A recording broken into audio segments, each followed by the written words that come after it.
Good. Still, it's okay. So we are always honored and grateful to have your association. And we may put the verse on the screen and then you take it over from here. Hare Krishna.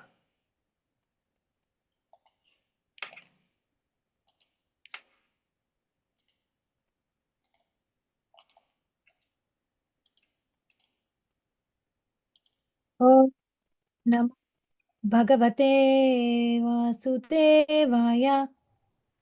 Om Namo Bhagavate Vasudevaya. Om Namo Bhagavate Vasudevaya. Om Ajnanatimirannasya Jnananjanashalakaya Chakshurunmilitam Jena Tasmai Shri Gurave Namaha.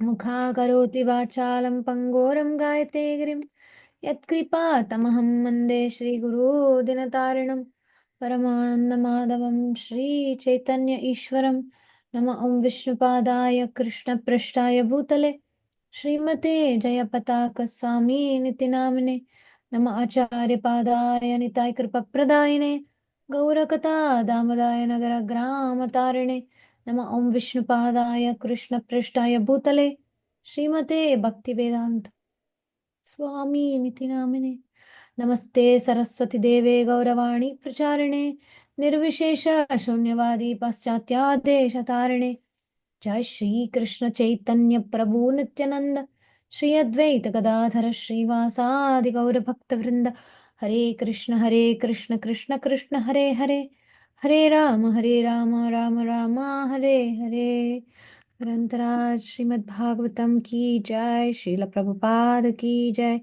Gaura Bhakta Vrinda Ki Jai. Reading from Srimad Bhagavatam, 3rd Canto, Chapter 6, Text 18.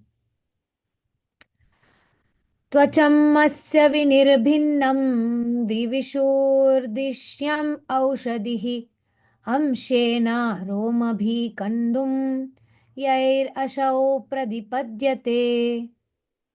Tvacham asya vinirbinnam vivishurdisyam aushadi amshena romabhi kandum yair ashu pratipadyate. Tvacham asya vinirbinnam binnam vivishur dishnyam aushadhihi amshena romabhi kandum yair asau pratipadyate. We can do word by word translation. Tvacham means skin, asya of the gigantic form, vinirbhinnam being separately manifested. Vivishuhu entered, Dishnyam the controlling deity, Aushadihi sensations, Amshena with parts, Romabihi through the hairs on the body, Kandum itching, Yaihi by which, Asau the living entity, Pratipadyate experiences. Translation: where there was a separate manifestation of skin, the controlling deities of sensations and their different parts enter into it, and thus the living entities feel itching and happiness due to touch. All right. Purport by His Divine Grace A.C. Bhaktivedanta Swami Srila Prabhupada Ki Jai. For sense perception, there are two principal items, touch and itching, and both of them are controlled by the skin and hairs on the body. According to Sri Vishwanath Chakravarti Thakur, the controlling deity of touch is the air passing within the body, and the controlling deity of the hairs on the body is Aushadhya. For the skin, the object of perception is touch, and for the hairs on the body, the object of perception is itching. There are different deities that rule different parts of the body, and one big organ we have is Tvacham. Tvacham is the first word of this verse, which means the skin.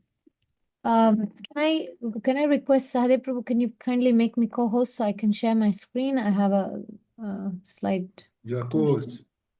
Thank you. Thank you. So actually, you see, there are different deities. Manobhimani Devata. There is the deity who rules the mind. Any guesses who that is? Manobhimani Devata is Mahadev, Lord Shiva. And so here we're actually talking about the controlling deity Dishnyam, and Aushadhi is the Aushadhi is sensations. We can learn Sanskrit so much just by reading word by word translation and the translation that Prabhupada does. Because if you read only word by word, you will not understand the context of the verse. But only when we understand Srila Prabhupada's explanation of the Sanskrit words. And can we go to the translation again? So how Srila Prabhupada translates here is when there was a separate manifestation of skin, the controlling deities of sensations and their different parts entered into it. If we were only to read the word by word translation, we will never get the context of it. But only when Srila Prabhupada actually elaborates on that word by word meaning, then everything starts making sense. Similarly, even the touch for that matter. Okay, I'm going to start sharing the screen now. So here we see that the first point is the philosophical point. The philosophical point, we just looked at the verse that there are controlling deities. The more important, let me see if I have it here. Where did I have it? I don't have it here exactly. Yeah, okay. But basically, let's go to this first slide and then the points will come up.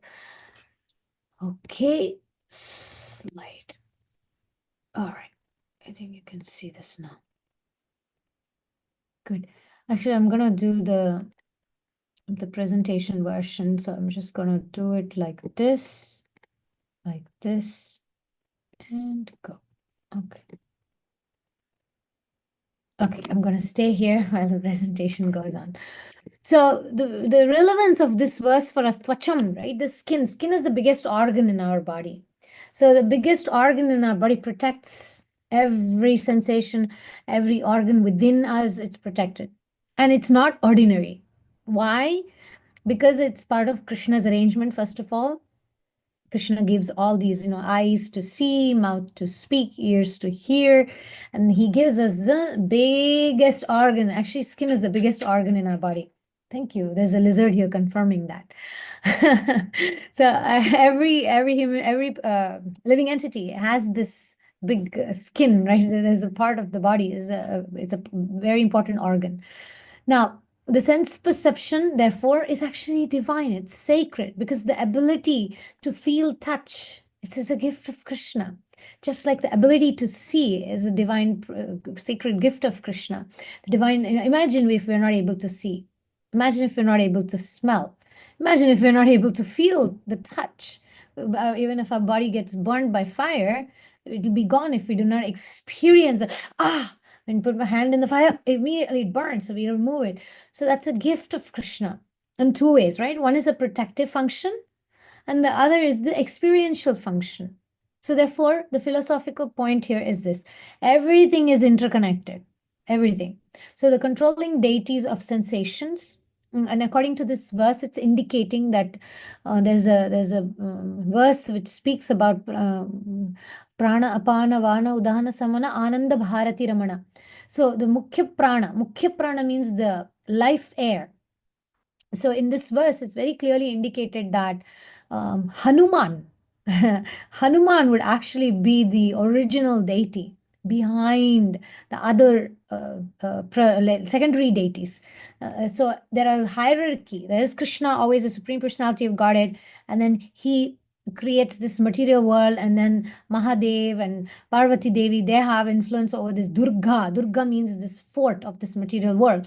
So they are in charge, and then under them there are other deities. So Hanuman is the life air in everybody's body. So when we're as long as Hanuman is in the body, the life air is in our body, we call it a person's name. As soon as the life air leaves, we just call that it's a dead body. We don't call the person by name anymore. So the point is that this experience of having this skin, having this experience of touch and sensations of itching, sensation of comfort, is actually a divine sacred gift, which is meant for harmony in our experience. And the main point of today's class will be how the purification of senses is the whole harmony is created so we can purify our senses, and therefore the skin is actually a gateway to experience pleasure or distress, and how we use it, it will determine our spiritual progress. So this is like, as I was preparing for the class, I was like, what's the main point? This is the main point of this verse. Skin is the gateway to experience pleasure or distress, and how we use it will determine the spiritual progress. Let me just oh, when I do this, you can't see my background verse anymore. Okay, no problem. So let's go a little bit into the experience of itching. So we all have experienced itch. Can you see me? You can see me, right? Oh, you can't see me anymore. You can see me. Okay. We can see you. Thank you. So when we have an itch, right, we all have some itch. We have experienced that itch, unless you have some disease that you cannot experience it.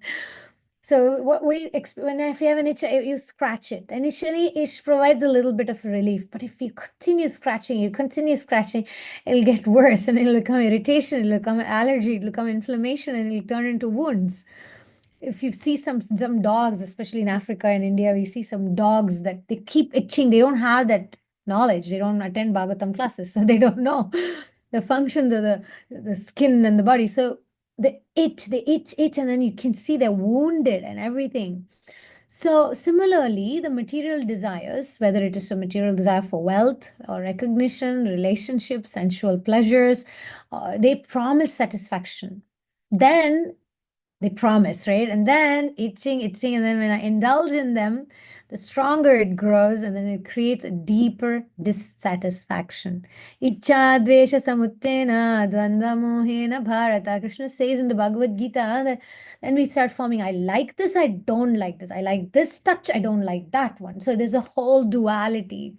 I like this, I don't like this. And then I want to taste this, I don't want to taste this. I don't want to eat broccoli, I don't want to eat beans, I want to eat pizza and burger. So the illusion of satisfaction, it tricks us into believing that if I fulfill my desire, then I will find happiness. However, this satisfaction is temporary. Why? Because it's a protection. And why it's temporary? Because it will create more cravings. It's like a black hole. So a person may experience desire for wealth, and then when he acquires wealth, what will happen? Well, it can apply to anything. It could be wealth, it could be relationship, status, possessions, anything. Then you always have a newer and better version of it. It's like mobile phones. You get iPhone 15, you want iPhone 16, right? Then so it's never ending. It's a never ending illusion of satisfaction. And let me go to the next slide. The Bhagavad Gita verse comes. Yes, perfect. So this is a very important verse in Gita. अपूर्यमानामचलप्रतिष्ठां समुद्रमापप्रविशन्ति यद्वत् तद्वत् कामायं प्रविश्यन्ति सर्वे स शान्तिमप्नोति न कामकामी. A person who is not disturbed by the incessant flow of desires that enter like rivers into the ocean, which is ever being filled but is always still, can alone achieve peace, and not the person who strives to satisfy such desires. What does it mean for us? It means that just like river, constantly it's flowing into the ocean and it never overflows. It's always flowing to the ocean. Similarly, desires will keep coming. And there's no material attainment, no material attainment in this world is permanent, and it will never bring any satisfaction. Akamakami. Akamakami means one who chases desires. It means keep craving more and more and more. Whether it's, again, whatever it may be, maybe pleasures, maybe money, maybe status, maybe position. So the peace is not coming from satisfying those desires, but Bhagavad Gita verse, it's how can you do it? By transcending them through spiritual realization. So like I was saying about the phone example, We buy a phone, a month later, a new model launches. And then we feel like, oh my God, my phone is outdated. Or maybe I get a promotion at work, but then I see somebody else and say, oh my God, I want a better title. It stays maybe for a few weeks of satisfaction, but then more, I want more recognition. And in the modern day parallel, what we can see is the experience. You don't even know the touch. I was just thinking touch and the phone and analogy. People scroll. That's also using the touch, how you scroll. Just one little, that's a touch. And that one little can give you so much exposure to something. And then when we look at something, that experience, oh, if only I had that lifestyle, I'd be happy. Or escape. Most of the social media is escape. We want to go away from our life. Then, so why we want to replace those old cravings to get new cravings. So it's a trap. It's a trap of sense gratification. Every material itch leads to another.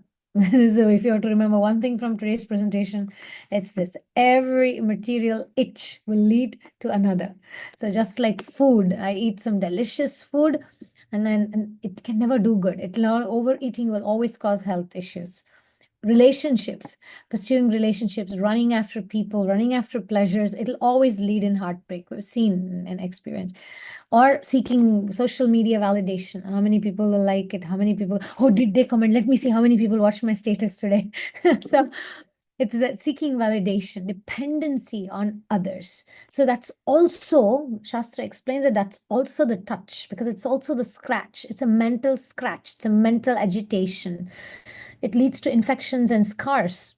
So similarly, the like external itching and scars, mental cravings, mental things also cause an itches such as anxiety, stress, emptiness, depression. All these things are also caused by just one touch. Okay, so I think I have the phone here. Phones are saying, hey, you're outdated, man. Get another one. I'm not happy with this one. The camera is better on that one. This one has better AI, So it's a never-ending thing. So there's another Bhagavad Gita verse. I really like this verse for this Bhagavatam verse, and this is very connected today. It's about desire, okay? This is Bhagavad Gita's perspective on desire.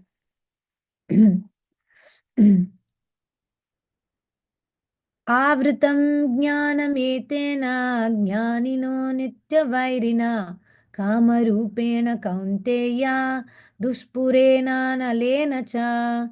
Lust and material desire, it covers real knowledge. Okay, I'll repeat that. Lust and material desire cover real knowledge, acting like an uncontrollable fire that can never be satisfied. So Krishna, he's explaining that desires are like fire. The more fuel, means more sense gratification, we want more, and the larger, more uncontrollable it becomes, the more we feed it, because it's like fire. Checking one message on the phone and then the button, boom, you'll find yourself scrolling video after video. One funny cat video, another kirtan video comes, another something else comes. No, oh, you get the mind gets agitated, the itch starts happening. And then one food reel makes you crave a burger, and then let me order a food, let me do this. The mind is one thing after another. So the world is designed in such a way that you should buy things, you should become a consumer, you should become dumb. Prayen alpayusha sabya kalau asmin yuge jana manda sumanda matayo manda bhagyahi upadrita. In Kali Yuga, people are very dull-minded, very slow. So the society, the material society, wants us to remain addicted to these things. So we don't think, we get addicted to junk food, to sense gratification, to sex life, to these things. So then they can control us, and then they can push us more and more towards this fire of material desire, so they can keep making money. There was this article that spoke about the factory workers. They would work so hard for the factory. And the factory owner was so clever that he would make these workers spend most of the money buying the products from the factory. So these factory workers were just their desires, no? Oh, I can get this and I can. But actually, they were just slaves of that factory. You work hard, and then you buy things from that factory. The only person who was making progress materially was the factory owner. So like that, our mind is also like that kind of thing. Just keep feeding, feeding, feeding. And then the desires never says, I'm satisfied now. It says just wider and bigger. So what is Krishna saying? He says, stop scrolling, start chanting. So instead of letting the mind and the desires hijack our mind, we engage that in Krishna consciousness. And the real satisfaction is the shift. And what's the shift? The shift is that redirecting the itch. So one example is Ajamil. So in Ajamil, we can take the Ajamil and the touch of Maya. The touch of Maya. This is the touch of the holy name. It can be like a movie episode, you know. So Ajamil, who is once a very pure Brahmana, he falls into bad association for sense gratification. Actually, you only see him here. You cannot see the woman because this picture is a little bit cut here, but he's actually watching porn here, basically, if you have to put it that way. So he's trying to experience the touch of sense gratification, which is these days it's even easier than how Ajamil found, because it's just at the tip of fingertip of people. So he was watching a prostitute embrace a man, and that one single sensory expression of the touch, it led him to abandon his dharma. He became attached to lustful life. He became very sinful, and he got completely entangled. So one thing leading to the other, fully engaged in material desires, and he forgot his spiritual duties. But at the time of death, you can see the last image on the right side, you know, the Ajamila was dying, and then the Vishnu Dutas, just lava matra sadhu sanga sarva siddhi hoye. That one minute or few minutes of association with the Vishnu Dutas, and he got touched, right? Touched by what? He got touched, sparsha, right? He was touched by the holy name of Om Namo Narayanaya. So that purified him again, and he regained the realization that this material sensory pleasures are only going to entangle me, but the spiritual touch is what liberates. Then what happens, you know, material, when Ajamil gets the second chance, that was one of the first books when I was young. My grandfather used to read it to me, The Second Chance. You get a second chance at spiritual touch. So that leads us to liberation. And what is that spiritual contact? This verse of Bhagavatam today, 3:6:18 and 3:6:17 also describes about the sensory experience. So pleasure and pain, both are controlled by Krishna. So there's no need to put too much effort into finding pleasure. It'll come. It'll come on its own accord. Okay, then here we have another verse. Is this a verse now? No, this is a reflection here before the verse. So the reflection for you all is to ask yourself, how can I use my senses to please Krishna instead of gratifying myself? It's a question. It's not, you don't have to answer this. It's to answer to yourself. What are some spiritual ways to experience pleasures beyond bodily sensations? Narayana nanine manave Narayana nanine ನಾರಾಯಣನ ವರ್ಣಿಸು ಮನ್ನಿಸು ಆರಾಧನೆಗಳ ಮಾಡುತ್ತ ಪಾಡುತ್ತ ನೀರಾಜನದಿಂದ ಅರ್ಚಿಸು ಮೆಚ್ಚಿಸು ಪಾರಾಯಣ ಪ್ರಿಯನ ವೇದ ಪಾರಾಯಣ ಪ್ರಿಯನ ನಾರಾಯಣನ ನೆನೆ ಮನವೇ ನಾರಾಯಣನ ನೆನೆ. So this song is talking about the touch, the difference between the touch of the material energy and when we get touched by the energy of Narayana, of Krishna. And the solution for all this itch and all the transformation, the solution to all the problems is to develop an itch for Krishna, because the itch is inevitable. It's going to be there. So either it's the material itch, a black hole that's going to make us suffer, or the itch of taking shelter of Krishna and becoming crazy and mad for him, wondering every day, what does Krishna want me to do? What is Krishna like? What kind of food does he like? What kind of clothes does he like? So spiritual desires will never degrade us. Why? Because Krishna is Achyutam. He never ever falls. So we are all Achyuta Gotra. When somebody asks you, when you're visiting India, they will ask you, what's your name? Sahadeva Nama Devasya, and then Hasta Nakshatra Achyuta Gotra. They'll ask you, what's your Gotra? So you should say Achyuta Gotra. So we are in that lineage. Why? Because we are associating with Krishna, and therefore the satisfaction comes from that association and chanting of the holy name, of course. Let me put that slide, next slide, with all the things. Spiritual touch and connection can come through sadhu sangha, bhajana kriya, and of course, Mahaprasade Govinde. Unfortunately, online we cannot have prasadam, but that's the best touch you can experience, because all sensory experiences are engaged there, right? Eyes to see the palatable food. That's a transformation of that touch. When we see good food, just the eyes are feeling so happy, and then and the nose are feeling very happy. And the mouth is the last one to experience the happiness.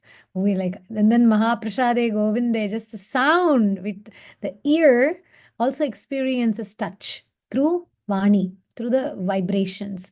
I was studying about how the ear works and why, even scientifically speaking, the music, for example, music, when it enters, it's considered as touch, because the vibration of energy goes through the senses, and the ear is a sense. So when the music, the sound touches the ear, it's touch. So again, from the itch to the touch is the holy name. To let the itch chant more, the itch of chanting more, it's the itching of let the holy name purify, the darshan of the deities, touching the deities, doing seva to the deities, and controls all lust, greed, anger will be channeled. And by what's the verse? Naisham matistavadurukramangram sprishya danarthapagamo yadartha mahiyasham padarajobhishekam nishkinchananam vranita yavat. It's actually very difficult to develop taste to chant the holy name, to get attached to Krishna's lotus feet. But Urukramangrim, Krishna's devotees, if we can take the dust from the lotus feet of Krishna's devotees, and then the possibility of getting taste for Krishna's lotus feet will develop. So that only possibility is through sadhu sangha, by Guru's, Vaishnava's lotus feet, Guru's lotus feet. And it's an attitude as well. So physically touching, and in our mind, taking that mercy, embracing the humility. And of course, one of the greatest touches, touching our beads, tulasi, japamala. So that touch is purifying and it's uplifting our soul. So that's the how do you call it? The essence of this verse. And then I wanted to like go a little bit into the whole point of how touch Krishna and be touched by Krishna. So the whole experience of Krishna touching us is coming through Guru's association, Vaishnava's association. Srila Prabhupada in all his purports is a touch. Prabhupada, every word of Bhagavatam, every letter of Srimad Bhagavatam is a touch of Krishna. And then, so we should allow that touch to influence our senses. And then I wanted to say about the holy name. The holy name is the ultimate answer to this point of today's verse, I would say. Because imagine you're sleeping peacefully, and suddenly the neighbor's alarm goes off. Beep, beep, beep, beep, beep, beep, beep, beep, beep, beep, beep, beep. Annoying, right? You want to go to sleep, and they are like trying to disturb you. Then imagine somebody is whispering your name very gently, right? Very gently. Hare Krishna, Narayani, Devi. Hare Krishna, Govinda Prabhu. Are you still driving today also? Hare Krishna, Yashoda. Hare Krishna, Aishwarya. So there's the pleasantness, right? How did you feel? Hare Krishna, Sahadev Prabhu. Sahadev Prabhu, my dear God brother. It's a different effect from the beep, beep, beep, beep, beep, beep, beep, beep to the sound of being pleasantly called. Why? Because sound is touch. Sound is like a loving, soothing touch that is touching our hearts. And the right sound, it creates comfort. Well, the wrong sound, it creates disturbance in the mind. And we may say, like, I'm not touching anything. I'm in my bed under my blankets. But why is the alarm disturbing you? Because it's the touch, when whatever touches the mind, whatever touches the heart. So this section of Srimad Bhagavatam, it explains how sensations include the experience of touch, and they are all part of divine arrangement to give to do what? So we can finally durlabham manusham janmam, right? This human form of existence is very rare. Durlabham manusham janmam, but it's also very precious. Adurlabam atmadam. So it's durlabam manusham janmam. It's very precious. It's also very precious. Why it's precious? Because with this body I can chant the holy name. With this body I can serve the deities. With this body I can see Krishna's form. So then with this body I can allow Krishna to touch my soul. One of our Vaishnava acharyas says that this material body of human body, how does he say? Narajanma, the human birth. ಮುಟ್ಟಿ ನಿನ್ನ ಭಜಿಸಲಾರೆ ಕೆಟ್ಟ ನರ ಜನ್ಮದವನು ದುಷ್ಟ ಕಾರ್ಯ ಮಾಡಿದಾಗ್ಯೂ ಶಿಷ್ಟನಾಗೆ ಕೈಯ ಪಿಡಿದು. It says that like Krishna's form is transcendental, so I can't touch transcendental form with this body. I can't. Like, why? Because this body is so conditioned with lust and greed and anger and all the material modes. So unless and until I transcend this body, I cannot. But there is one form of Krishna I can touch. That's the holy name. And let's take some examples of the holy name touching and transforming. See, this Kali Kale Nama Rupa Krishna Avatar. That's our heart, that's our soul, and the holy names, listening to the holy names, chanting the holy names is the way for us to allow Krishna to touch our hearts.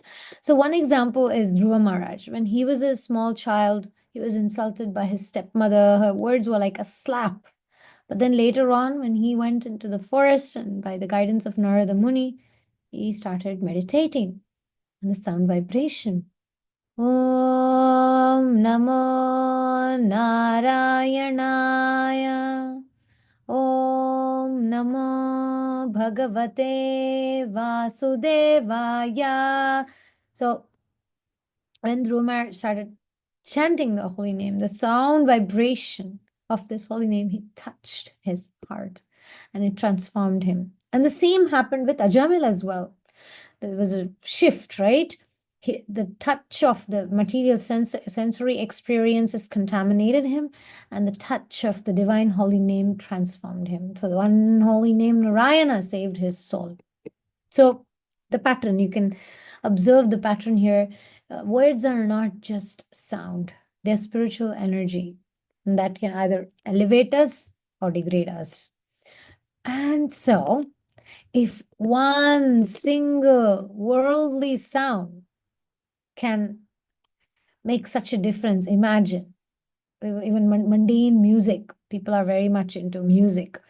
Somebody's feeling very sad and then they listen to music and they're upbeat and jumping and dancing. So if one material sound can change your emotions, imagine what happens when we fill our hearts with the most sacred vibration. Hare Krishna, Krishna Krishna, Hare Hare, Hare Rama, Rama Rama, Hare Hare. So that's the holy name is the best spiritual touch because it directly connects us to Krishna and purifies our senses. It gives us happiness, which no material touch can ever offer. I want to read a section from this book called, can't see, I can see, Japa. You can see Japa Meditations by Burijan Prabhu. And on page 5, there's this beautiful description. I'm going to read it. Just meditate on this. The ladies of Raja, who were so attached to Krishna, felt extremely agitated by the imminent separation from him. They forgot all shame and loudly cried out, "Oh Govinda, oh Damodara, oh Madhava." Srimad Bhagavatam, 10th canto, 29th chapter. While describing the autumn rasa dance, Parashara Muni says in the Vishnu Purana, Krishna Sachara Chandram Sam Kaumudi Kumudakaram Jago Gopi Ganastva Ekam Krishna Nama Punah Punaha. Krishna sang about the autumn moon and its light upon the lotus ponds, while the gopis simply sang Krishna's name over and over again. While Krishna sang a rasa dance song in a resonant voice, the gopis congratulated him and redoubled their chanting of Krishna, Krishna, Hare Krishna. So, and then Bhagavatam, second canto, there's the, this is Shukadeva Goswami. O King, constant chanting of the holy name of the Lord after the ways of great authorities is the doubtless and fearless way of success for all, including those who are free from all material desires, those who are desirous of all material enjoyment, and also those who are self-satisfied by dint of transcendental knowledge. So the holy name is the only hope to climb back from this slimy slope, this slimy slope of material temporary pleasures. And then this is a quote. If we can we have a volunteer to read this, please?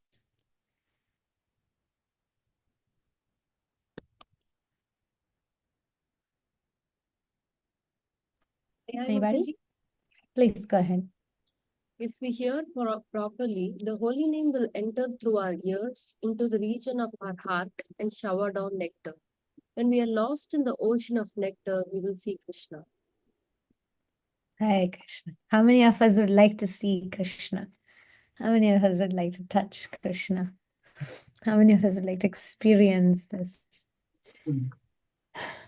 Yeah, so in conclusion, this Bhagavatam verse speaks and describes on how sensory experiences, including pleasure and pain, is controlled by the divine arrangements. So we need to be grateful that we have this pain also, because pain is a reminder of reality, the truth. The second point is that our senses are either a trap, trap us in this material existence, or the senses can liberate us by engaging ourselves in Krishna consciousness and engaging the senses in experiencing joy of Krishna consciousness. And the conclusion is bhakti is all about transforming how we use our senses. So instead of the itching and the temporary pleasure, if we can lament, like the Goswami said, the only worthy lamentation in this material world is He Radhe Vraja Devike Chalalite He Nanda Suna Kutha Hey Radhe, where are you? Oh Krishna, where are you? So the longing for association of Radha and Krishna, longing for association of Panchatattva, longing for association of Prabhupada, the gurus, the Vaishnavas. That's the only touch that is worthy lamenting for. So in closing statements, I want to show you a little chart I made while I was researching today. I made this chart. So there are a few examples here.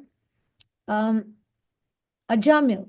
Ajamil is a good example of somebody who had material touch, the bondage and suffering of ropes of attraction to prostitute, and he was fall down.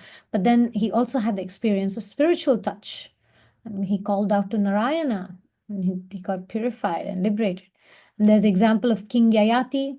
He tried so hard to fulfill desires, and he couldn't. And then spiritual touch, he renounced and returned to Krishna by being touched by spiritual energy of Krishna. And of course, the gopis, they left all material comforts behind. So for them, material touch was not fulfilling, forget about fulfilling. They were never attracted. They never even tried.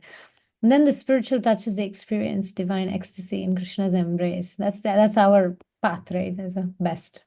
And we have other people like Gajendra, very Today in our Bhaktivedanta class, we're studying about Gajendra Moksha, and we were discussing how in anything, if somebody steals a pencil, you're not going to hang that person. There's a law, jurisprudence is all about justice. You commit this crime, which is of this much, you get a punishment which is equivalent. Not if you steal a potato from the neighbor's garden, it's not like you're going to go to jail for 10 years. So, but if you look at great devotee stories like Chitraketu Maharaj or Gajendra, they didn't actually do such a big crime to be punished in this way. But Krishna's hand was there, so he could touch them in an extraordinary way. So Prahlad also, right, little boy, why did he deserve all that touch of abuse? Hiranyakashipu was trying to kill him, but he was not affected by that touch. Why? Because he was touched by Krishna's loving grace. And then, of course, Nrsingadev came. Nrsingadev's touch granted him the liberation. Also, Dhruva Maharaj, when the conch of Krishna touched him, he had a transformation of desires. So, my dear devotees, thank you so much for your association today. We are all touched by each other's presence. And this is Sadhu Sangha, this is Krishna consciousness. So these are some points I have today. And if you have any comments or any realizations, or you have some questions, or you have some challenges meaning if you want to challenge me, I mean. Hare Krishna. Thank you so much for this beautiful presentation. The purport seems kind of short, but I remember one statement His Holiness Guru Govinda Swami Maharaj made some time ago. Maharaj was saying that because Maharaj was very much known for long classes. Maharaj would speak for a minimum of 3 hours. That would be his Srimad Bhagavatam classes. So Maharaj used to say that just one word in Bhagavatam can take you not less than 3 months. So it's very interesting. Thank you so much. So just like Her Grace mentioned, if any devotee may have comments, realizations, questions you may want to share or ask, please indicate by using the hand emoji or your physical hand, and you'll be asked to unmute to ask a question or to share your reflections.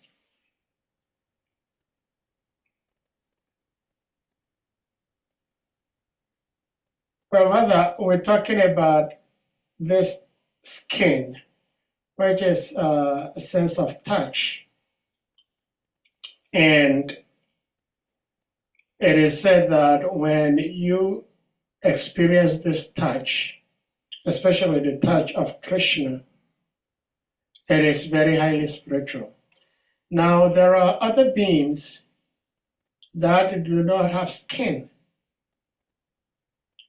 So, how do such beings receive the benefit of gaining this touch by the Lord, or this touch of the Lord, and become spiritual? Like which living entity doesn't have skin?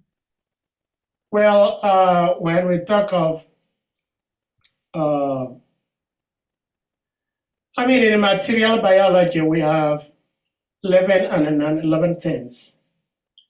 So we have living things, we have plants and animals, plants and mammals, animals. And there are some animals that are not considered to be vertebrate. And so they are considered to have no skin. And they may not even have hair. So if they do not have skin, they do not have hair, how does this touch sensation take place? And if the touch sensation does not take place, how possible will they really get touched by the Lord? Just like you were sharing in Shrimadev touched Hiranyakashipu, he was punished. He touched Prahlad Maharaj, he was blessed.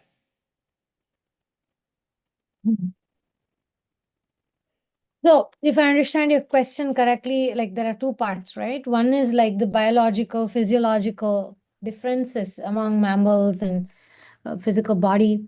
Like, for example, maybe fish. Fish doesn't have hair, right? It Yeah. doesn't have like the, if somebody just blows at us, oof, we feel it because we have this hair on the body, but the fish doesn't. But then it has other special feature. There's always a compensation. It has the experience of its gills, and it can experience vibration in the water. Again, sound, right? Sound vibration. It's all. So you can feel it from a very distance. If somebody puts a hand around it, it'll run away very quickly. And then what your question is reminding me is the hierarchy of jivas. So there are, in the consciousness level, like a dog is of a different level of hierarchy than a fish, right? Like monkeys are also higher in hierarchy in comparison to animals that don't have whatever, quadrupeds or whatever. There are these snails and snakes and entities which are completely different category. So depending on the category, the consciousness development of consciousness is present. Similarly, in the evolution, how the bodily how the body is of entities or like living entities, every functionality is different. Gets like demigods, they can fly, they can live much longer. We cannot. We die and they don't get sick, but our body is less advanced than theirs. So there is a hierarchy in the experience of it. So, but for Krishna, we are all parts and parcels of him. So the experience of the Paramatma, the experience of divinity is not defined or filtered by the material hierarchy. Like for example, even among us, we have different races, we have different genders, like that. But for the Supreme Lord as Paramatma, he's even in he's inside the body of a worm in the stool. Krishna is present because he doesn't do partiality. He is present everywhere. So on the core philosophical level, he is present within our hearts, lotus of our hearts. So in that way, every living entity is touched by the Lord. Every living entity. What is the difference in hierarchy of the jivas is that our capacity to reciprocate and reach out to Krishna differs. So Krishna's mercy is the same for everyone. But our capacity to respond, to react, to receive, it will depend on our consciousness, on our bodily status, etc. One example that comes to mind is in Mahabharata, when Ganga, there's an episode in Mahabharata that comes there. So Ganga is the mother of all of us. She's the mother to humanity. She's Mother Ganga. She's very purifying. Whoever goes to her shores and takes a bath, she removes all sins. She doesn't see, oh, this person is a leper, this person is a prostitute, this person is a beggar, this person is a king, Brahmana. She does not discriminate. She purifies everybody. And so when Bhishma comes, she says that, for me, everybody are my children. But Bhishma is special because he knows how to behave in a way to receive more mercy. So the mercy is the same, but it depends on our ability, our eagerness to receive it. So all these other animals, they don't have that. That's why Durlabham Manusham Janmam Narajanma Bandaga Nalige Iruvaga. The human form of life, the existence of this human life itself is so rare. Manushyanam Sahasreshu. So we, after several thousands and thousands and thousands of years, we finally got this body. This human form is super, super, super special. Why? Because the consciousness is developed. Why? Because the bodily, like the skin and the hair and everything is perfectly aligned to practice Krishna consciousness, whereas the other species cannot practice. So that's, I don't know if that helps. If you have any other thoughts. Yeah, it helps. But actually, in answering my question, you raised another question that I've been having, and that is, what does it really mean when the scriptures say 11 entities? When the scriptures say 11 entities, what exactly is being referred to? And then once I get that answer, then I will ask my follow-up question. What does 11 entity mean in the eyes of the Vedas? I mean, among the jivas, there are categories, right? Those jivas which are eternally liberated, those who are eternally fallen, conditioned, eternal conditioned jivas. So when the scriptures say living entities, the categories, first of all, living entity is when Paramatma is situated in that body. When Paramatma is situated. Like non-living object, like a phone or a book or a table or a whatever thing. There are atoms in it. So there's a Brahman. So Krishna has three features, right? Paramatma, Bhagavan, Paramatma and Bhagavan. Sorry, Brahman, Paramatma and Bhagavan. So the Brahman feature is all pervading. It's everywhere. It's Brahman. It's all pervading everywhere it is. And then there's Paramatma feature. So even inside the phone, Brahman energy is everywhere, inside the light, inside the computer and everything. Paramatma feature is, however, in the living entities, worms to animals to human bodies. So when the Mukhya, what's that? Pranadeva, what is that other one called? Hari Saravottama, Vayu Jivottama. So Hari Sarvottama, that's the living inside living entity. There is the Hari's feature as the Sarvottama, as the Vayu and the Jivottama. Vayu is the life air that we breathe. Like the verse today speaks about the life air. So when there is a beautiful verse, I'm blanking out right now, but basically that the verse explains that a jiva, a living entity, basically means that Mukhya Prana and the Hari Sarvottama, they are in that body. Means Krishna as a Paramatma is situated in that body, and Vayu, the life air, is also there. And when Harita Tolaguva. So when the life air is gone, Hari is gone. So that thing becomes inanimate, it becomes a dead body. So the presence of Paramatma in a body is what we can call as a living entity.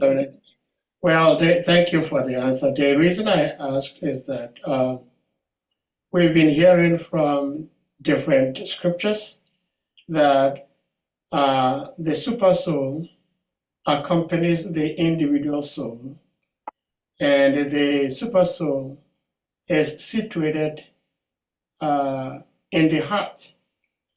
Others say not in the heart, but in the heart region. Because if it is in the heart, then when there is a heart transplant, what does that mean? Does that mean the super soul also leaves the individual's body? So the understanding I have gotten is that the super soul is in the heart region. So if the super soul is in the heart region, and it is said that in all 11 entities, that means that the 11 entity in the first place must have a heart. But just like I was saying that there are some animals that may not have skin, they may not have hair, I believe there are some animals, either on a land or in water, that have no heart.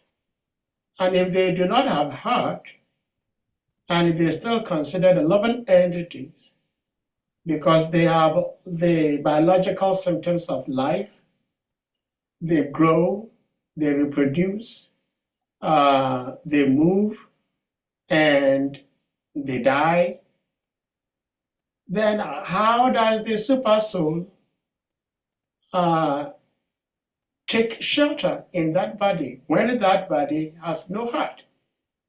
And that is why I was trying to figure out what does the Vedic scripture mean when the scripture refers to certain beings as living entities. If it's a living entity, then it means that all of them should have hearts, but not all have hearts.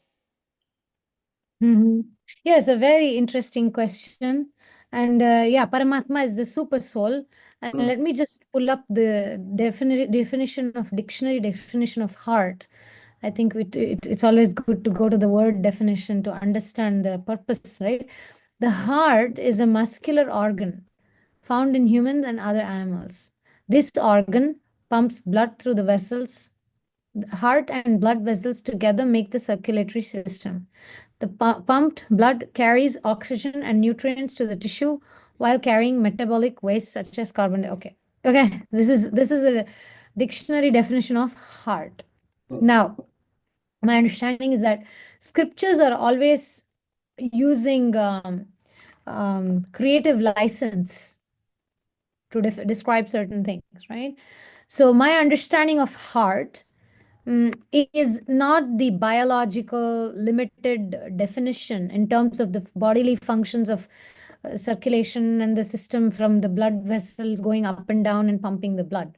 My understanding of the heart, like we say, right, in English, we say the expression is like the heart of the matter, the heart of the topic, or the heart of the city is this. Right? When we say heart of the city, it doesn't mean that the blood is pumping there. No way. Yeah. Heart in essence is the core. So for like I see birds every day, beautiful birds coming around every day, and I realize their bodily system and the digestion is not as complex as ours. They don't have many organs that we have. It's a very simple function, right? Very, very simple. So the point is the heart. There is the literal meaning of the heart. See, Sanskrit also, hridaya, when you actually translate that into that, it does not come to this definition that we just read at all. Like Hrideshe Arjuna Tishtati. Krishna also says that in Gita, right? I'm situated in everyone's heart. Hrideshe, Hrideshe. Desha means what? Like the country or the place. Desha. Hrid means that's coming from the root word Hridaya. Hridaya means heart. So when Krishna says Hrideshe Arjuna Tishtati, it's more than just heart in terms of the organ that pumps blood. It means that I'm in the core of living entities. I'm the core, I'm the center, I'm the heart of this, like we say, heart of the city, or this person is my heart and soul. When you say this, my Guru Maharaj's instruction is my heart and soul. It's Like not the that essence. the essence, the core, the crux, Yeah. the thing that holds everything together. That's what I understand. Like, and then there is a verse, right? Krishna says in Gita, it's like the pearls in a thread. So Krishna is the thread.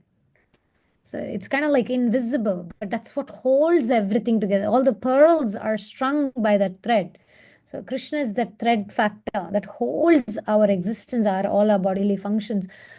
Okay, that's one part of my answer. The other part of my answer is coming from Vishnu Sahasranam. This is Mahabharata versus Bhishma Dev is saying this. The part, what is that? Sandhiman Stiraha. That's a very beautiful verse. I have it somewhere, but maybe for the next time. But so the Sandhiman Stiraha means this is super interesting. One of my teachers who was teaching these verses would explain that Krishna is situated in the space between every Sandhiman Stiraha. So he is located, not just like we say, the Krishna is in the tip of the 1 millionth of the tip of the hair, right? The size and everything. But actually, he is in the space between every nerve and every how do you call nerves and what's the other organ? Like every pore of the skin. Yeah, the veins. So in between, there is a Veins, space. the arteries. Yeah, like basically between the arteries and the veins and everything, there's the spaces, and it's so Yeah. microscopic. It's so it is said that Krishna is in between each of that. He's so it's so pervading, and he's in between the Sandhiman Stiraha. He's in all of the places, and then in that same verse, the explanation comes that imagine like one little finger, when it hurts all day, it can ruin a life. A big fat guy, muscular guy, what do you call him, like these people who WWF, the guys who fight, big Yeah. huge guy, right? Huge muscular guy and everything. One little tiny headache he has. Finished. Finished. He cannot do anything. So that's the body, the function. So Sandhiman Stiraha means Krishna is the controller of every little space between the organs also. What to speak of the organ. So my understanding of the heart is broader, the broader Okay. definition of heart. Okay. It's not just limited to the organ as we know it biologically. Thank you. So Dr. Hassan, please you may unmute. Dr. Hassan. Hare Krishna, Mother, Dandavat Pranams. Hare Krishna. Hare Krishna. Thank you so much for the wonderful class and to hear from you again. Mother, my question is about the prostitute.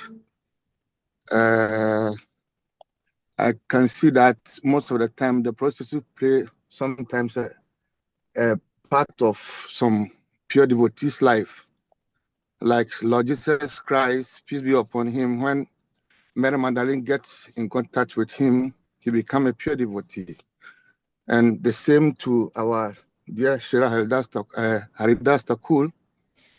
So my question is, like you said, the mercy of Krishna, it doesn't matter if you're a prostitute or who you are. So when Ajamil was saved, what became of the prostitute? Did she get mercy of Krishna too to become a pure devotee, or she continued to be who she is? This is my question. Hare Krishna. Thank you, Bhakta Hassan Prabhu. Nice to see you. It seems like you're driving with Krishna in the back, protecting you. So Yes. My dear chief of Vrindavan, who stole a devotee's heart. very nice. Yeah. Krishna always steals the heart, right? He doesn't come to steal the Yes. butter. He comes to steal our hearts. Yes. Yes. So this is a very deep question. I studied a little bit about Pingala, the Pingala prostitute in Bhagavatam, and also, like you said, Haridas Thakur, that prostitute Hirabai. So those were like immediate transformation, which is very clearly described in Bhagavatam. Although their transformation is not described day to day, it's more like overnight. From prostitute they became saints. It doesn't show the whole progression, right? So once Giriraj Maharaj had said that, it always stood in my head. Krishna's plan for you meaning hypothetical you, is over lifetimes. His plan is not this one lifetime. He doesn't just see like Jada Bhatta, the story of Jada Bharata, you remember, right? He was a king, and then he got attached to a deer, and then he became a deer, and then next life he was born as Jada Bharata. So there's at least three lifetimes. So the purification happened through three lifetimes. It's not one lifetime. So many times Krishna plans for us is also Gajendra, by the way. He remembered the verses he had learned from his previous life. That's why we say learn Bhagavad Gita verses. If I don't remember it this lifetime, I'll remember it next lifetime.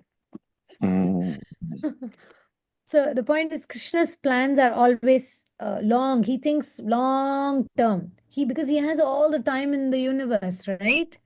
He's not in a rush. He doesn't get old. He doesn't die. He's always yauvanam. He's always young. So he can wait for us. So in case of the prostitute who was with Ajamil, by the way, I always want to say this about Ajamil and the story, right? Ajamil was so much more civilized than people these days. He married that prostitute. He lived with that prostitute, took care of her. She dedicated her life to him. Back those days, just a little history of if you once divorce, that's it. That was the end of their reputation.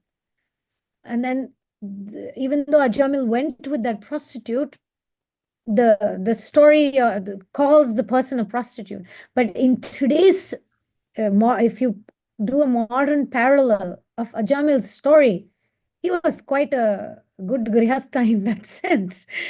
He got together with that woman, he stuck with her, he had kids with her, took care of those kids. Correct? So the point is the progression, Kali Yuga is becoming more and more degraded. But this lady already was with Ajamil. She already had a son called Narayan. We can kind of like speculate and guess. She kept calling Narayana, Narayana, Narayana, Narayana because she had a son with the name. So probably she also must have got mercy in some way or another. And like I say, Krishna has all the time. But I didn't read anywhere what happened to her specifically. Yes, thank you so much, Mother. I'm very Thank you. grateful. Hare Krishna. Drive safe. Hare Krishna. Hare Krishna, thank you. Well, Mother, I have a question about these deities. See, we're trying to be devotees, and what we learn is that everything has a personality. So, in order for me to blink, there is a deity in charge of me being able to blink my eyes. In order for me, we studied a few pages ago, verses ago, where Srila Prabhupada was describing different areas in the human body and the functions of these areas, which are all controlled by deities. When we bring that into our mundane world, in biology, all these different deities controlling all different parts of the body, they're considered to be muscles. So in order for me to blink, there is a particular muscle that controls my eyes to be able to blink. And if that muscle has a problem, then I will not be able to blink. Now, that will be to the mundane scientists. For us as devotees, we will attribute that to that particular deity in charge of being able to control, blink your eyes. And I believe that since the deities are also living entities, they are not God. They can also make mistakes. So if we have a demigod who becomes unhappy with me and decides to punish me and not allow me to blink, being unable to twitch my eyes. Meanwhile, I had not done anything for this particular deity to punish me as such. Then do I have any rights to question this deity? Why do you have to do that? There is a story I heard from His Holiness Jayapataka Maharaj where the agent of death, Yamaraj, came to pick an individual, and it was the wrong individual. So things like this happen. Now, if I'm here trying to enjoy my life and Yamaraj comes to pick me up, meanwhile, I'm the wrong person, what do I have to say? What rights do I have? And in such a situation, does the individual soul get compensated or get anything in regards to how wrongly he was treated? Or I don't know.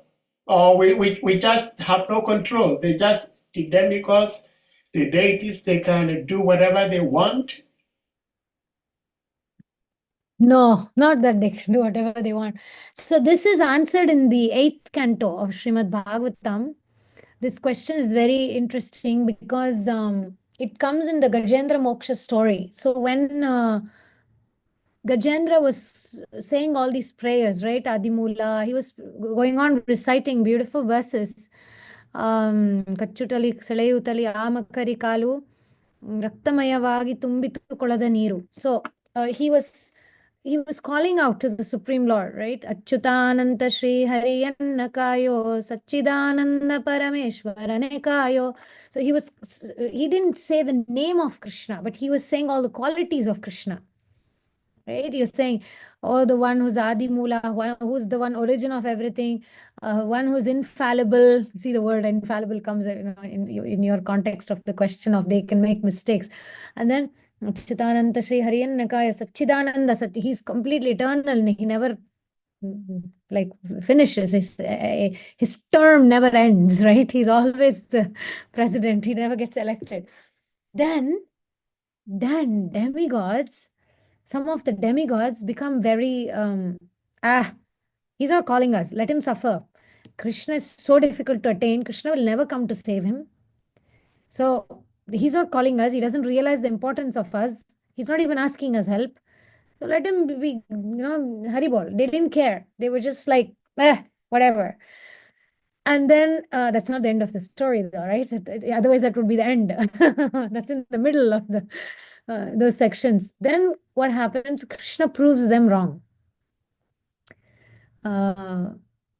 When Gajendra calls again, and then Krishna says immediately, so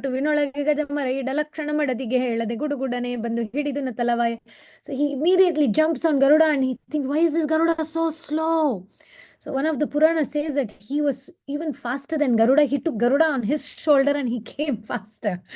So the point is that Krishna proved the demigods wrong by coming and not letting the demigods win their argument, right?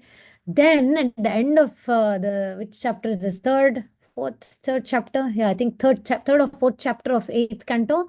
The demigods, when Krishna comes and he saves Gajendra and he liberates this crocodile, then all the demigods all rush to the place to apologize. They want to get, how do you say? Clear the offenses. And in that section, Prabhupada says that's the difference. Yeah, in this chapter, I think third, let me see, it's third. Yeah, it's next chapter, fourth chapter. So because in this chapter, Gajendra is praying, and in the next chapter, the Krishna comes to save him. So fourth chapter. So there is you can go down, and then we'll see those, and Prabhupada actually says that's the difference between a devotee and a demon. A devotee is like, he is apologetic. Go down more in the last verses.